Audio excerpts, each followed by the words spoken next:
Coordinate geometry का एक question है, तो कुछ इस तरह से देखिए कैसे है कि बिंदुओं जो लिखा हुआ है कि a -6 और 10 है और b जो दिया है 3 और 8 है, को मिलाने वाले रेखाखंड को बिंदु 4, 6 किस अनुपात में विभाजित करेगा।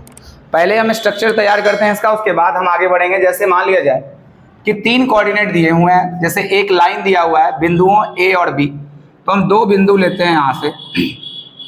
एक बिंदु a हो गया और दूसरा बिंदु हो गया आपका b, ये कंप्लीट हो गया।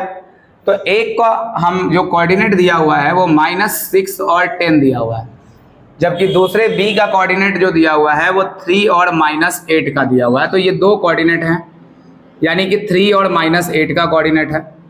आपसे पूछा क्या जा रहा है क्वेश्चन के अंदर, पहले ये बात समझिए। जो पूछने वाली बात है वो पूछा जा रहा है कि ये जो एक यहाँ पे कोई कोऑर्डिनेट इसके बीच में रखा गया है, मिलाने वाले रेखाखंड को बिंदु किस अनुपात में विभाजित करेगा। तो ये पॉइंट जो अगर हम इसको मान लें कि C एक इसके बीच में कोई पॉइंट है और इसका कोऑर्डिनेट जो है वो -4 और 6 दे रखा है, वो इस लाइन को विभाजित कर रहा है, ये कहने का मतलब है।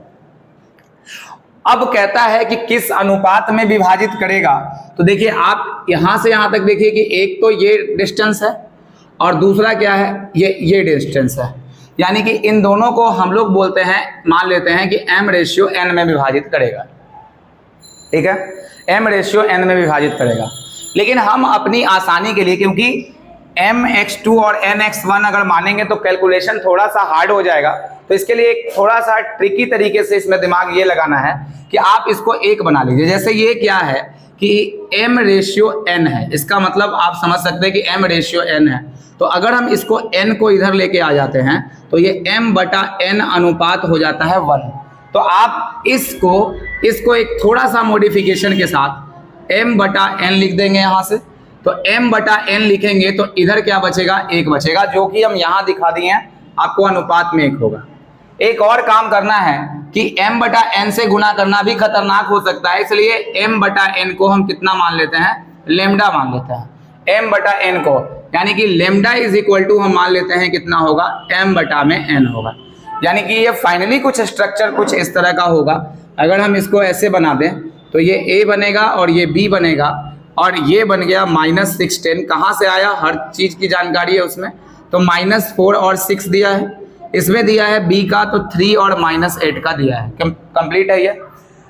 जो m/n हम लिखे थे, तो आपको याद रखना है कि जब भी m/n पूछेगा तो आप इसको इसी कन्वर्टेज में तोड़ लीजिएगा, एक तो लेमडा और इसको 1 कर लीजिएगा।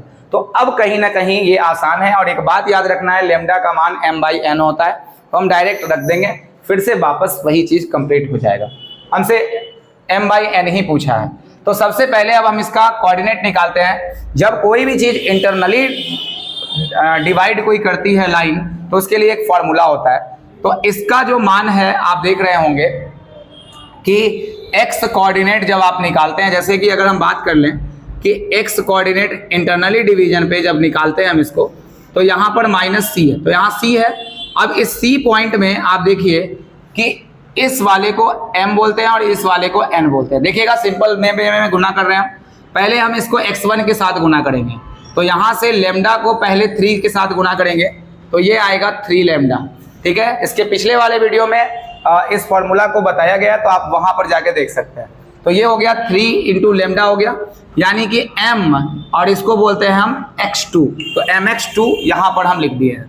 ठीक है, उसके बाद देखिएगा mx2 के बाद जो होता है nx1, तो n के जगह पर 1 है और nx के जगह पर यहाँ -6 है, तो आप गुना करेंगे 1 × -6 गुना करेंगे और बटा इन दोनों को हम ऐड करते हैं, तो लेमडा प्लस आ जाएगा 1 इज इक्वल टू, ये किसके बराबर होता है, तो x कोऑर्डिनेट के बराबर होता है, यानी कि -4 के बराबर होता है। अब कैलकुलेशन करना है इसमें, तो 3 लेमडा प्लस 3 लेमडा ये हो जाएगा -6 इज इक्वल टू, अब डायरेक्ट इसको उधर भेज देते हैं, तो इधर में ये गुना करेंगे तो आ जाएगा 4 लेमडा और ये गुना करेंगे तो आ जाएगा -4। अब इधर से लेके आते हैं इधर में, तो ये शायद आ जाएगा आपका यहाँ पे 7 लेमडा आ जाएगा, यानी 4 और 3 7 7 लेमडा आ जाएगा। और इधर में ये जब हम उधर लेके जाएंगे इसको, तो ये -4 है और ये प्लस में चला जाएगा तो 2 आएगा। तो लेमडा का जो मान आएगा वो आएगा 2/7। लेमडा का जो मान आएगा वो कितना आएगा, 2/7 आ जाएगा। ठीक है, अगर लेमडा का मान आपका 2/7 आ चुका है तो इसका मतलब आप अब एक बात को ध्यान से देख सकते हैं कि आप लेमडा के बराबर ही कितना माने थे, m/n माने थे। यानी m/n का जो मान होगा वो 2 रेशियो कितना होगा, 7 होगा। और यही क्वेश्चन का आंसर है।